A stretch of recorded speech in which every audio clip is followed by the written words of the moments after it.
120 years ago, but I'll tell you, the number one perk, air conditioning in those big old trucks. Man. Oh, thank you for air conditioning. Thank you for air conditioning. Look at these high temperatures this afternoon. Waco made it to 103 degrees. Bahia coming in at 101. Marlin 101. McGregor 101. 101 at Skylark and Killeen. We saw 100 degrees at Great Joint Use Airport. 102 this afternoon at Hillsboro and in Meridian. If you're keeping track, if you're not keeping track. 13 now, 100-degree days for Temple, 22 for Waco. I mentioned this because the average is 24 for the season and 15 for Killeen. 3 days in a row now for Killeen and the western portions of Bell County. We've had more 100-degree afternoons than we've had temperature the afternoons below 100 degrees since the beginning of the summertime.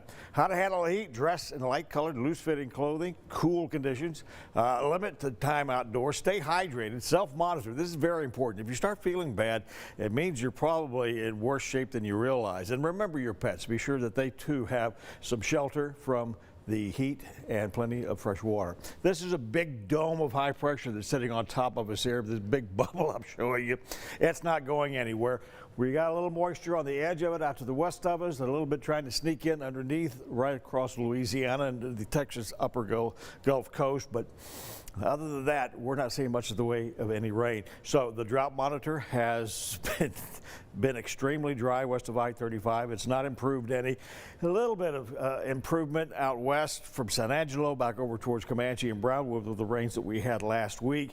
But between there and I-35, our exceptional drought continues and begins to grow from Bosque County down into Coryell County and all the way down to the Texas Hill Country.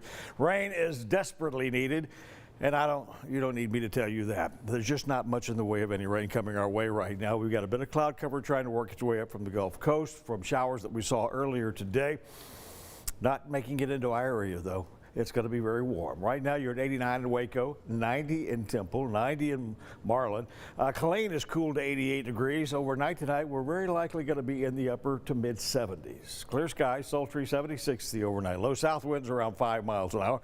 Tomorrow, the excessive heat warning continues for us, and that'll run all the way through Thursday afternoon. The high makes it up to 103 on Friday afternoon, 105 on Saturday and Sunday, looking for a reading of 104 Monday afternoon. So the extreme heat will be with us into the work week next week. When we're talking about this excessive heat warning, we're talking about afternoon temperatures of above 106 degrees or approaching that, and the heat index, which is the combination of the humidity and the temperature, of around 112. That gives you the idea of how hard your body's working trying to cool itself, Chris. Yeah, Andy, the sun was down for 2 hours last night. I'm driving home. My car said 91 degrees. Oh, yeah.